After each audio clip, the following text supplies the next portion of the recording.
Hi guys! Magandang araw po sa inyong lahat. Sabado, happy weekend. Hello March 1. Magandang araw, magandang morning sa inyong lahat. So ayan, for today's video, nakapaglinis na po tayo ng bahay. Kasi maaga pa rin po tayong nagising, kahit walang klase. Hindi po tayo makapagmuni-muni sa higaan. Sabihin nating matutulog tayo dahil walang klase. Siyempre, maaga tayong gigising. Obligasyon po natin buksan yung tindahan natin ng maaga pa. Para pagtingin ng mga customer na bukas, bibili na po sila. So, ayan yung gising. Kami palang tatlo. Ako, si Sia, yung papa niya naliligo na dahil yung oras is 7:30 na po. At ito po si Sia. Kumakain na po siya ng umagahan. Ay. Yan, nagbre-breakfast na po si Sia. Yan po yung ulam niya. Ano yan? Anong ulam mo? Hotdog at saka susid yata yun. Hindi ko alam. Yan, basta kumakain na po siya. Nasamantala si Chrislyn, ayan, tulog pa po siya. Malinis na po yung kabahayan. Kasi kanina pa ako nag-umpisa maglinis. Ayan. Nakaano pa yung mga service namin. Hindi pa na ilalabas. Ayan. Wala po tayong labahan ngayon. Meron. Pero ayan, 2 piraso. At nakapagwalis na din po tayo dito sa labas. At nagpapagas naman tayo ng tubig. Kasi baka mag-burn out. Dahil ngayong araw, Sabado, sa Tacloban, 12 hours pong burn out. Alas 6 to alas 6. Yan. Napakaganda ng umaga natin. Maaliwalas na maaliwalas. Yung tambayan natin malinis na malinis din. Kanina dito po ako nagkape sa labas. Yung ihawan namin yung pinakamisa ko. Nandito po tayo. Yan, iniisip-isip ko, order ako ng trapal, yung luna, para hanggang dito na yung motor namin pwede ditong i-parking. Para dito magluwag-luwag po siya. Kasi ayan, konti lang po yung space. Pag nandyan pa yung mga motor, maliit lang po yung inaano natin. Pinaglalakad-lakaran. Tapos inaatras ko pa ito. Itong motor ni Jing, inaatras ko pa banda dito para po tayo makalusot papunta doon sa puso. So, ayun po guys, hapon na, wala po tayong maisip na content ngayon. So, ayun, meron po tayong bisita ngayon, sila Tipping at saka si Boss Tipping. Meron po silang pinapaayos kay Christian, pinapa-welding. Papagawa po sila ng pana para sa isda. Sa ngayon naman is doon sila sa labas. Umuwi muna si Boss Tipping kasi kumuha ng tuba ng red wine. Ayan po sila. Hindi nila alam na binibidyoan natin. Ayan si Papa Bits, nakahubad.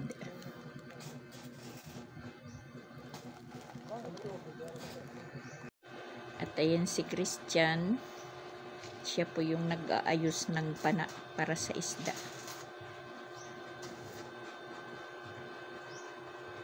Huwag muna tayong humarap doon kasi nagwi-welding nakakaano sa mata. Dito lang muna tayo sa salamin manood.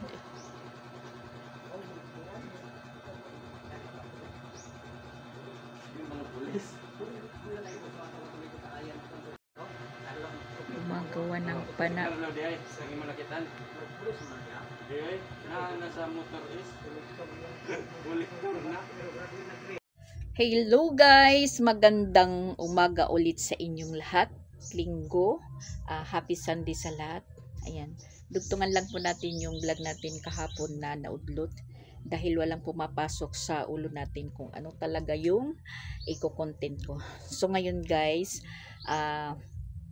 nandito tayo sa likod. Alam nyo naman po kung anong ginagawa ko dito sa likod. Pero, nagda-dryer na lang po ako. Ayan, meron po ako ditong kumot na nilabhang ko pa noong December na tag-ulan yun. Parang hindi ko gusto yung amoy. Kaya ayan, inulit ko. Dinabhan ko ulit, tas dinaunihan. Ang mabibigat na mga kumot po na nilalabhan natin. At habang tayo'y nagwa-washing kanina, meron po akong nilagang itlog na para pagkatapos kong maglaba, yun po yung breakfast natin. Natutulog pa yung mga housemate natin guys. Pagising nila tapos na po akong maglaba. Hindi tayo kasi mapakalipag, wala tayong ginagawa. Gigising tayo na wala tayong ginagawa. Parang namumroblema po tayo. Tapos ayun, nakasakay na po si Ronald kaninang madaling araw. Biyahe na po siya. Nandito, sakay na po siya ng barko. Papunta na po ng Palumpon. Hindi. Pulang Bato. So mga alas 10 dadating na yun sa Palumpon. Siguro mga alas 11 or alas 12 is nandito na yan sa bahay si Ronald. Yan, medyo makulimlim naman po yung panahon natin ngayon, na samantala po kahapon is mainit na mainit.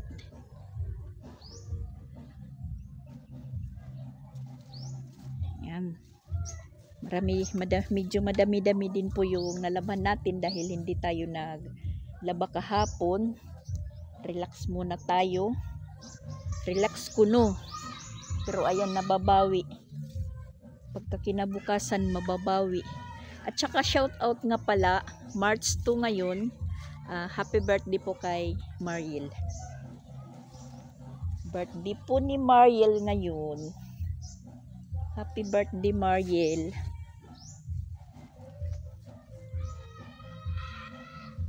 Yan, nagpapatugtog pala si patugtog pala si Regan. Yan. Marami na naman po tayong sinampay dito sa likod. Yan po. Puro mabigat yung kumot na nalabhan natin. Ito namang jacket ni Sansan, mabigat din.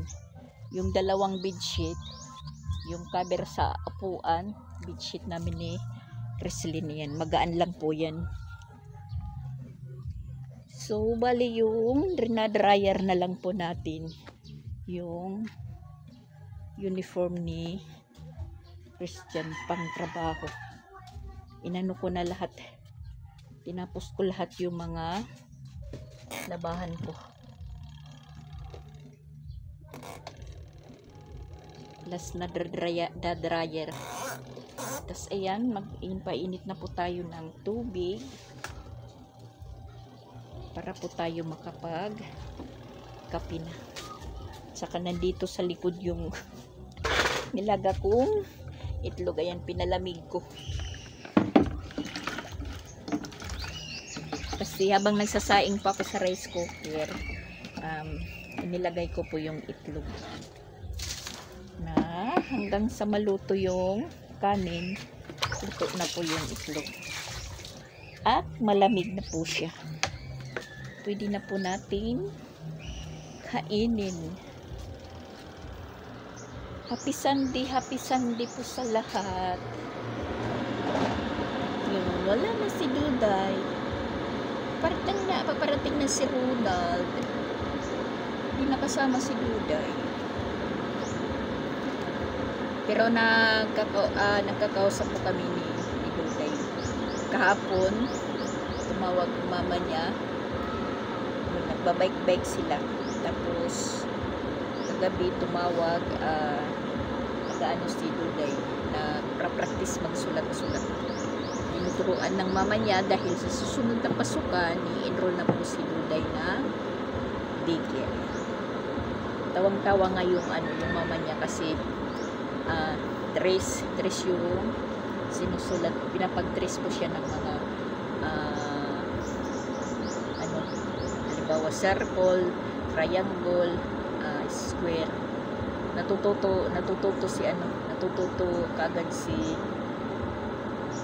Duday.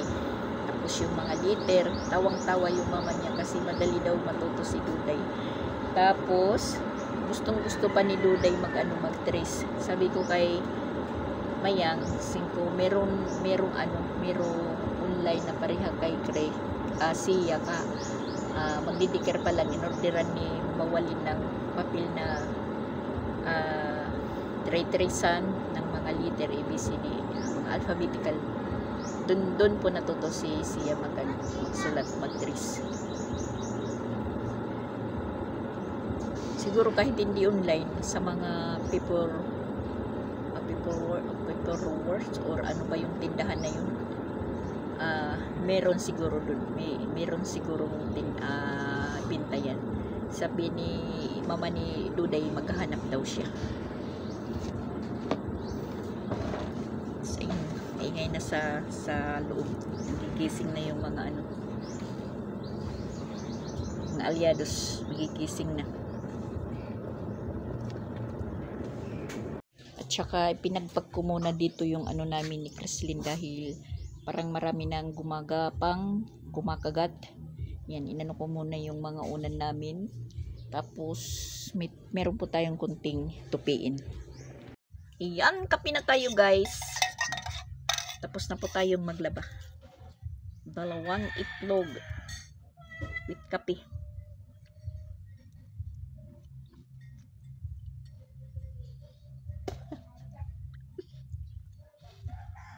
Parat guys, parat sa atin.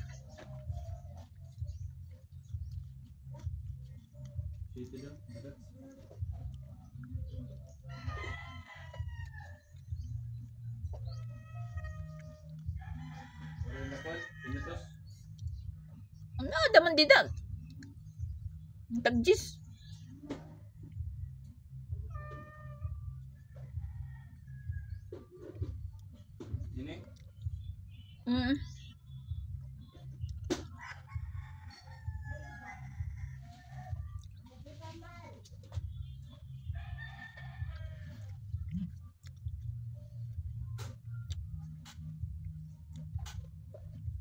Maparat guys, maparat. Naparami po yung asin.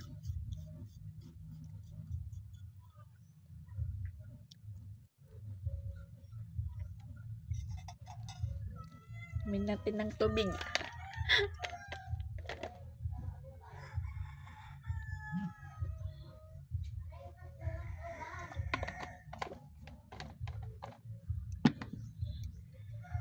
Ay.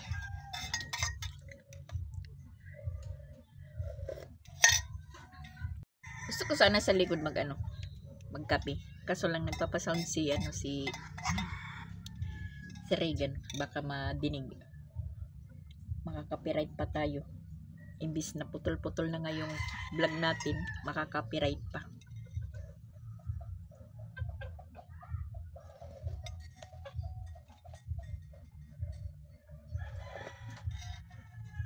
Kape tayo guys, kape with itlog. Hi Lola Siling, kape tayo.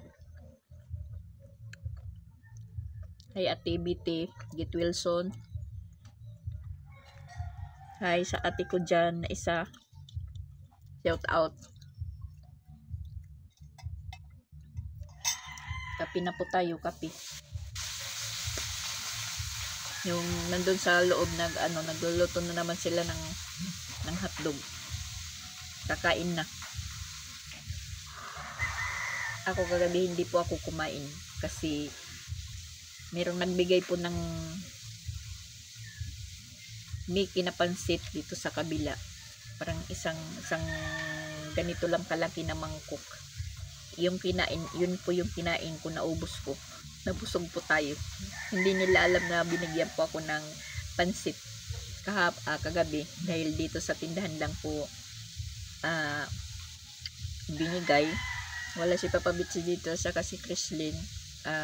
Natusan kong bumili ng paninda. Tapos si Sigat saka yung papa niya nandoon sa loob. Hindi nila alam.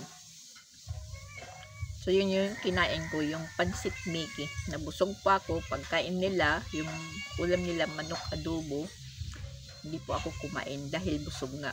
So ngayong umaga, nagsain po ako dahil wala ng kanin.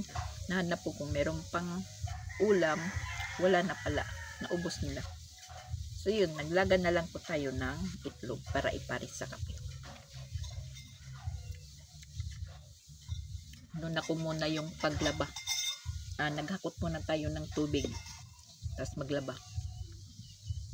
Masamantala yung papabits natin, pagkatapos siyang magkape, pasok agad sa kwarto. Doon. Mumuni-muni po siya sa kwarto. Ngayon, paparating na si Ronald. Back to barracks na naman po siya dito sa folding bed niya.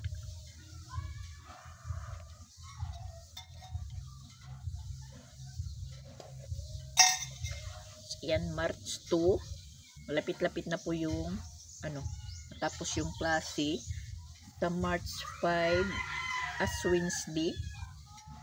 As Wednesday na po sa March 5. Tapos pagka 13 Holy Monday na siguro. Holy Monday ba?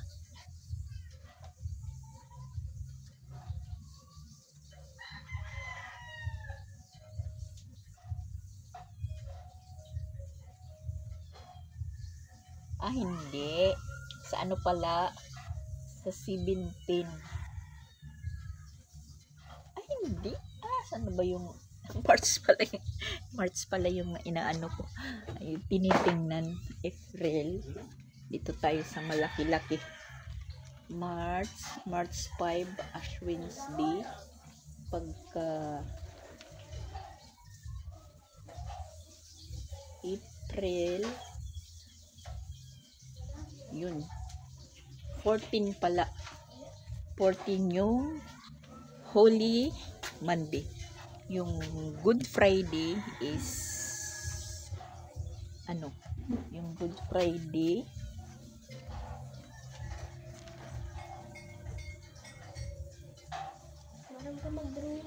18 po yung Good Friday. Labas na po tayo sa Semana Santa, yung birthday natin. So yan po guys, tanghali na pala. Andun nagpapasundo na si Ronald. Nag-live lang po ako ng pupo. Alas 8:30 po ako nag-live. Tas habang nagkakapi. Tas ayun, biglang tumunog yung cellphone natin. Si Ronald is nandyan na sa iskina ng patag. Nagpapasundo na po siya. Ang dali lang. Mainit po yung panahon guys. Makakapanuyo tayo ng nilabhan natin. Nandito na po si Ronald. Iwan na si Duday ulit. Takluban na naman po siya, takluban. Tahimik ng paligid guys. Tumigil na din po yung pagpapasounds ni Sir Regan. So, yan, tambay muna dito tayo sa likod dahil medyo mahangin. Yan, na po yung bedsheet natin, tuyo na.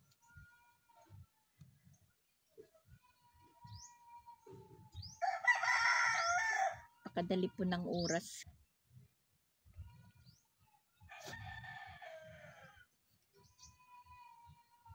Wala na po yung tugtog, iyak naman ni Dadan yung naririnig natin.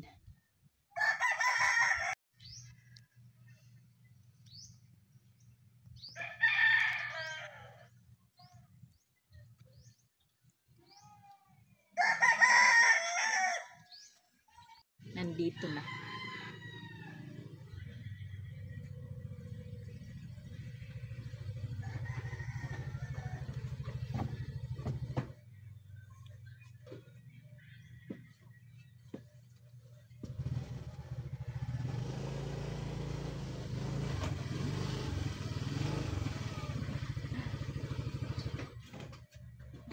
Kando day.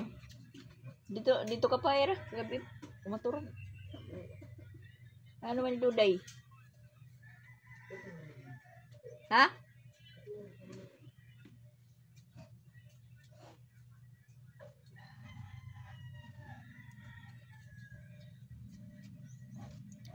Natutulog pa daw si Duday nang umalis po siya. Ayan guys, hindi na po mainit. Nandito po kami sa likod ni Chrislyn dahil magtutupik po kami ng mga nilabhan ko. Yan tuyo lahat. Hindi matapos-tapos yung vlog natin dahil marami pong nakakaabala. Ayan. Yung maliliit yung kay Chrislyn, kuha ka doon ng ang ingay ng mga aso. Hey! Ang ingay ng mga aso guys. Shera!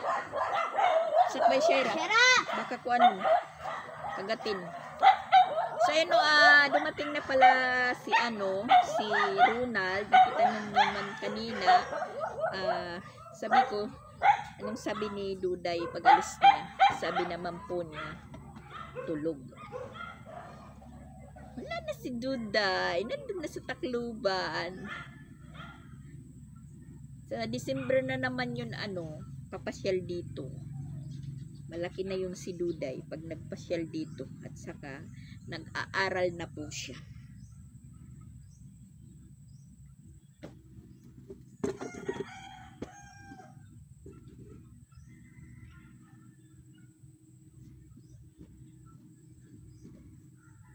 Ito tayo sa likod magtupi. Lunis bukas. Meron na naman. Sa ngalingkuran. May klase.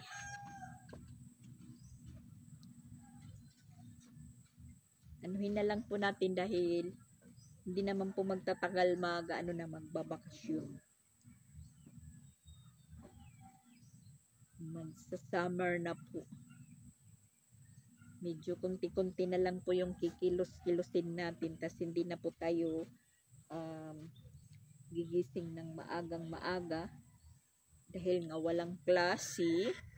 Tapos yun, ililipat na po natin yung yung alarm. Hindi na natin gagawing alas 4:30. I-alarm natin po ng alas 5.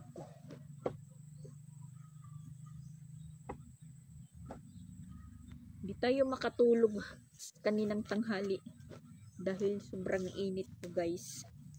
Yan, tuyong-tuyo yung natin, yung mga nilabhan. Yun nga, meron pong nagsasabing magpinto daw po ako tungkol sa bagyong Yolanda. Sa katunayan po guys, pag bagyo ng Yolanda, wala po ako sa Tacloban. Hindi ko man po nasaksihan kung ano po yung ganap talaga ng Yolanda sa amin, pero kitang-kita ko po. Sa time po ng Yolanda, nandito na po ako sa Cebu kasi yung alaga kong 3, yung amo ko sa Cebu nagtatrabaho, tapos yung 3 anak niya na grade 1, grade 2, first year, i-transfer po dito dahil dito nga siya nakadestino sa Cebu. Doon po sa Talisay po. Doon po kami nakatira noon nang nandito kami sa nung time ng Yolanda. Nagpunta po kami noon October 20, 2013, tapos yung Yolanda is November 8, 2000. Pero 2013. Pero bago po mag Yolanda, lumindol po ng malakas sa Tacloban. Tapos lumindol yung Bohol, na yun nga ang sabi, yung dagat is umatras. Yun pala, yung tubig na umatras is papunta po ng Tacloban. yun po, doon po inano yung ano, dinala po ng lindol yung tubig dagat sa Tacloban, sa Leyte. Hindi naman po sa lahat ng Leyte, basta sa Tacloban po yung ano. Pero nakaano po din po ako, nakaranas din po kami nakaranas din po kami ng Yolanda sa dito sa Cebu. Pero wala po siyang ulan, hangin lang. Tapos tumatagoy yung nagwi-whistle yung ano. Tapos nag-uusap pa po kami ng sila Jing, kausap pa kami noon sa time na yun, gabi, kasi nag-umpisa alas 10 ng gabi, yung medyo ulan-ulan, tapos mahangin. Pagka alas 5, alas 6, yun, alas 4, umano na po yung Yolanda. Yun, bumuhos na po yung malakas na ulan, lindol, at saka malakas po na hangin. Tapos nawalan na po ng signal sa Tacloban. Tapos yun, balisang-balisa na po ako dahil wala na po akong balita sa kanila kung ano. Tapos nagkaroon pa naman po kami ng signal noon, hindi pa naman nag-run out. Yun, nakita po namin sa laptop ng alaga ko kung saan banda yung sa amin na hindi na po makikilala po yung lugar. Pero nakauwi po ako ng Tacloban mga November 15 na as in mahirap talaga yung pag-uwi, pagsakay, kasi yung mga daanan nawala na yung mga daanan. Hahanap ka ng dadaanan kung saan banda ka makakalusot dahil yun maputik na yung mga daanan. Marami pang kahoy na nakakaabala sa gabal, ganun, kasi marami pong tumbang mga kahoy yun. Tapos lahat po ng bahay nasira na. Yung lugar ng Manlurip, matatandaan ko lang yung simbahan namin, yun po. Tapos yun, kasi yung nandoon lang po sa Tacloban sa time ng Yolanda, sila Papa Beats, si Rosan at saka si Ronald, si Jing, ano pa lang yun, first year college. Tapos sila Mama Walin at saka Ate Sixi nasa Manila na yun sila, pati yung isa kong anak si Japon. Tapos sila Pix Vlog at saka Mama Pix nandoon sila sa hospital, kasi sa time na yun ng Yolanda si Isra is naka-admit. Siguro mag 2 years old pa lang yun si Isra, or 1 year old pa lang siguro. Naka-admit yun si Isra sa City Hospital, na yun hindi naman po binaha doon sa ospital, sa City Hospital sa may Marasbaras, hindi naman po binaha. Pero yun, palipat-lipat po sila ng kwarto ng ospital dahil yung mga bubong nililipad na. Ang akala lang po nila Pix, na okay lang po sa amin doon sa Manlurip. Hindi nila alam na yun po yung malalim yung tubig, na yung bahay namin 2 poste na lang po yung natira. Yung pwesto ng bahay namin, yung pumalit, isang jeep pampasaheros. Was out po yung namin, yung bahay. Pati yung mga damit ko na nasa Durabox inanod, pati yung mga lahat naanod, mga gamit na ilubog na dahil makapal yung yung putik na manos sa amin. Tsamba na nga lang na nakita yung bag ni Jing, kasi kapapadala ko lang po sa kanya nung pang-enroll, pang-tuition, pang-enroll ba yung pang-tuition. Kapapadala ko lang kay Jing mga November 7, kasi pagka 8, November 8 na sila mag-i-exam siguro yun. na yun naman po yung pag-atake ni Yolanda sa araw na sa araw ng hindi ko na naalala kung anong araw yun, basta sa pizza ng November 8 na tsamba naman po, nakita pa ni Jing yung bag niya, yung haversack, nakuha pa niya yung pera at saka yung mga documents niya na yun na po, nagkaputik na. So yun po, hindi ko naman po naranasan yun yung bagyong Yolanda ng Tacloban. Hindi po ako nakaglangoy. Sila Papa Beach lang at saka sila Jing, na si Jing daw yung ginamit niyang pinaka salbabida yung basiyo ng mineral water. Yun, tapos yung cellphone niya binalot ng plastic na hindi mabasa, na yun naman po yung naging komunikasyon namin. Pahirapan yun, naranasan namin yun na magutom, may mga relief naman pero agawan. Tapos yun, umuwi kami ng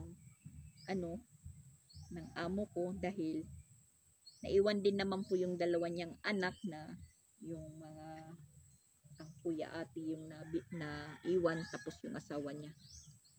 So umuwi kami noon na time na yun. So naranasan din namin yung napakadilim po na lugar pag sumasapit na po yung gabi. So yun po, grabe. Bumaho yung namin lugar, yung Manlurip, bumaho kasi yung mga nakatira po doon sa banda sa tabing dagat, sa amin po banda na anod. Tapos yung patay hindi nakukuha pa lahat, nandiyan pa sa gilid ng kalsada. Pag gabi na yun, minsan naaapakan mo pa. Tapos yun, nagkahiwa-hiwalay sila doon. Si Papa Beach kasi umuwi yung amo kong babae, umuwi, naghatid ng pagkain sa kanila sa bahay at saka doon sa mga pamilya niya.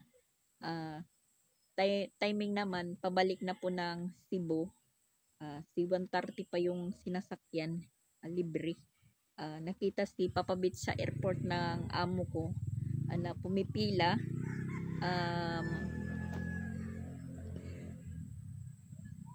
Kasama yung asawa, yung amo kong lalaki, pumipila po pag para makahingi ng relief. Timing naman yung amo ko pabalik na ng Cebu, so para kumuha na naman ulit ng mga pangsuporta. Nakita niya si Papa Beach, sinama niya sa Cebu. Tapos hindi alam nila Jing na nakapunta na si Papa Beach ng Cebu, nakasama pala ng amo ko na yun, na pagkakinabukasan bumalik naman din po sila ng Tacloban. Dinala po yung service na ng amo ko na puno po ng pagkain para ibigay doon sa mga nasalanta. Yun. Tapos sila si Pix naman, nakaabot po sila ng Manila dahil yung mga survivor dinala muna sa Maynila, na nakasakay po sila sa C-130 na nagkahiwalay po si Mama Pix at saka si Pix, kasi naunang makasakay si Pix sa C-130 kaysa kay Mama Pix, kasi 10-10 yung sakay. So sa pagbalik naman, pero isa lang po yung dadatingan po ng Maynila. So kita-kita rin po sila. Tas yun, pag siguro mga 2 buwan or 1 buwan sa Maynila sila, Mama Pix, bumalik din po sila, na time naman po nandoon na po ako sa Tacloban. So napakahirap po ng dinanas namin ng bagyong Yolanda. So, mahirap po kasi nagmahal po yung bilihin. Yung sliced bread na isang loaf, po yan, tag 100 po yung isa sa time ng Yolanda. Puro mahal. Marami naman pong kas-assistant ayuda mahal naman po yung mga bilihin. Sinasamantala naman po yung mga nagtitinda. Minamahal po nila.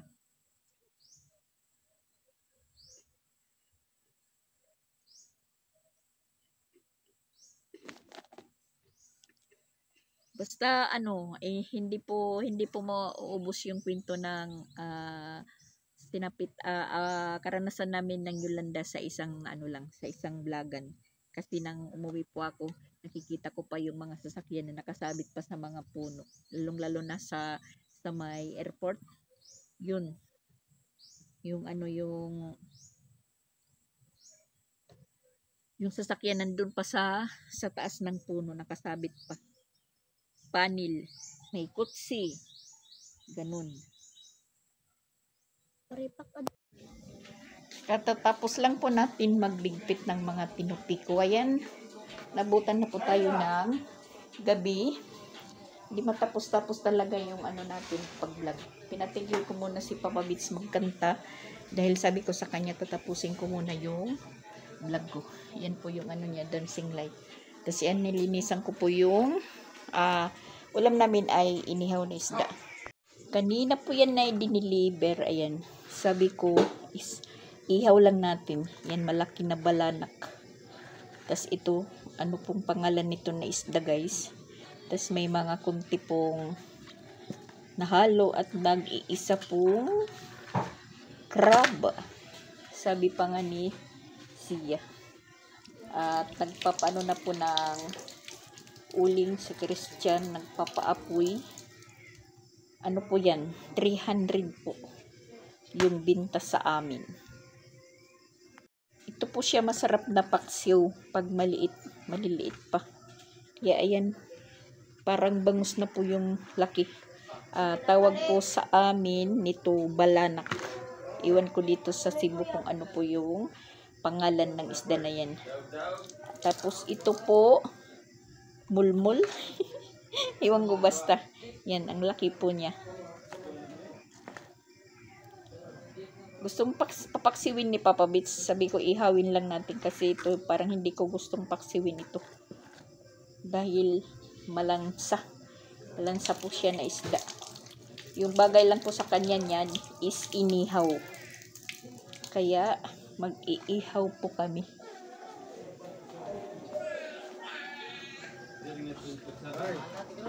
Yan, yung ni Papa Bits. Pinatigil ko muna.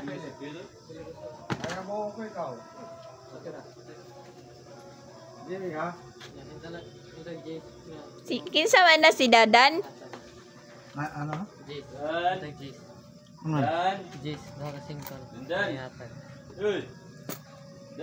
Oh, nga dali mo? Duha nga? Oh, kena. Jis?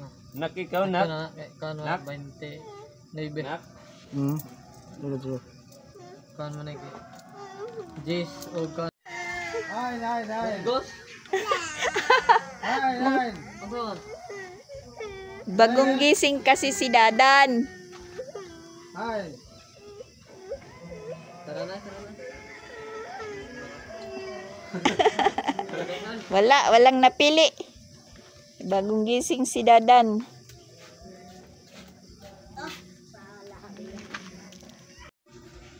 Yan, stop muna si Papa Bits.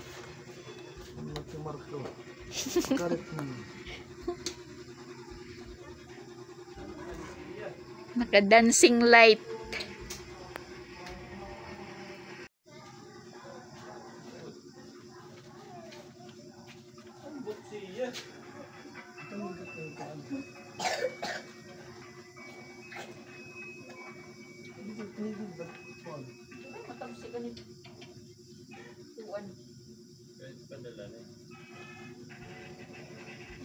Langgana. Kasi kanit kalayo, masusunog it langgana. Lagay natin lang muna dyan.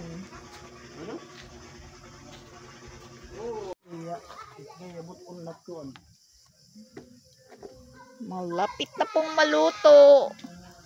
Yan yung masag. Ang bango ng balanak, ang bango. niluluto pa yung isda, maghanda na lang po tayo ng misa. Na ayun naman, nag-chat si Marie, pinapapunta po ako doon, magtatagay daw kami. Timing naman po yung pag-imbita ni Marigil. Kakain po kami. Sabi ko, kakain muna ako bago pumunta dyan. Sabi niya, dito na lang. Singkuwag kasi inihaw po yung ulam namin. So, pagkatapos natin kumain, papasyal po tayo doon. Papasyalin natin. Patagay tayo mga ilang baso lang.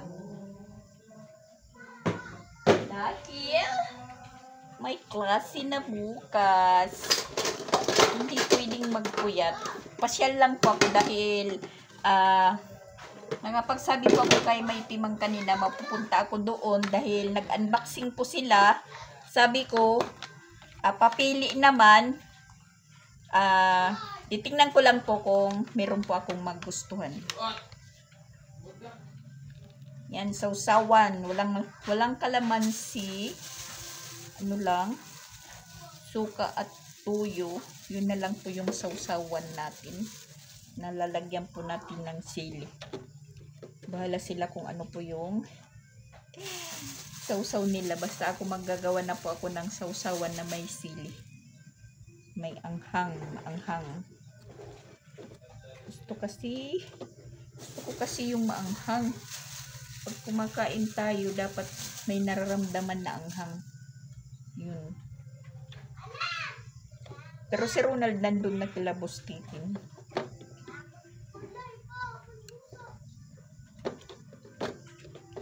Ano lang naman, parang walang handa. Ano lang, may ulam lang.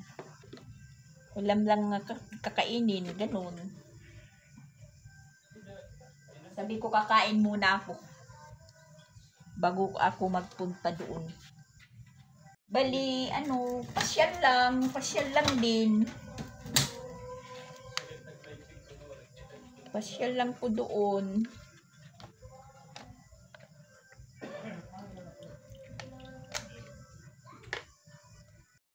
Ayan, luto na guys yung inihaw namin. At saka magkakamay lang po kami, hindi kami magkukutsara. Oo, kasi madaming hugasan. Madaming hugasan daw. Kamay portion lang po kami, kamay portion. Ako. Kainan na guys, kainan na po. Your Father, Son, and Spirit. Amen. Blessed honored for this thy gift, which about your simple devil to Christ the Lord. Amen. And in the Father, Son, and Spirit. Amen. Wala samod si Creslin kasi isa lang daw yung yung crab. Tunga ka mo, tunga. Kali. Ibigay mo yung kagat kay ate. Di, itong unsugad. Nag-iisa lang yan na crab. Kain po tayo, kain. Yan, inihaw. San, sige na. Tunga, Inihaw unsugad. po. San? Sige na. Mainit Mainit kasi. Maliit lang muna yung anuhin natin. Iulam. Mainit yung malaki. Yan, hinahati na yung crab. Na si Creslin dahil si Sia lang daw yung mayroong masag. Oh. Pareho la ito, katunga. Ano mahala? Nag-iisang masag lang yan na nakasama. Makakauna yun. Kauna. Hindi, ganoon kayo. Ito di Kainin mo kumaaraw. lahat yan.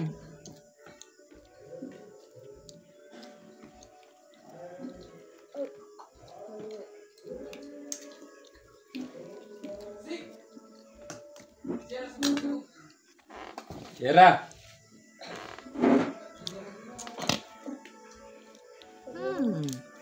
Pwede na siyang sopa? Mas lalong umaanghang sa mainit na kanin.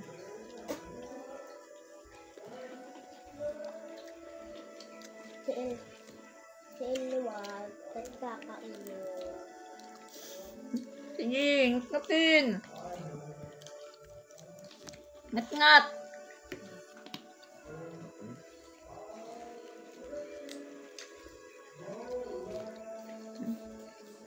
Kakantahan sa kabilang bahay.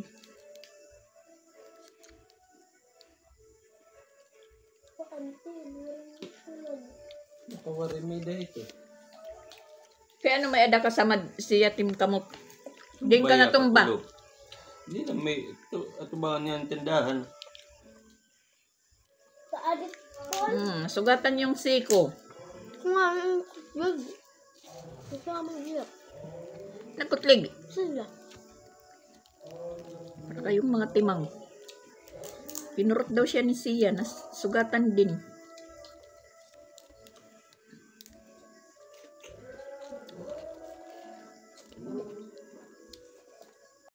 Papunta na po kami ni Papa Beach kila Boss Tipin.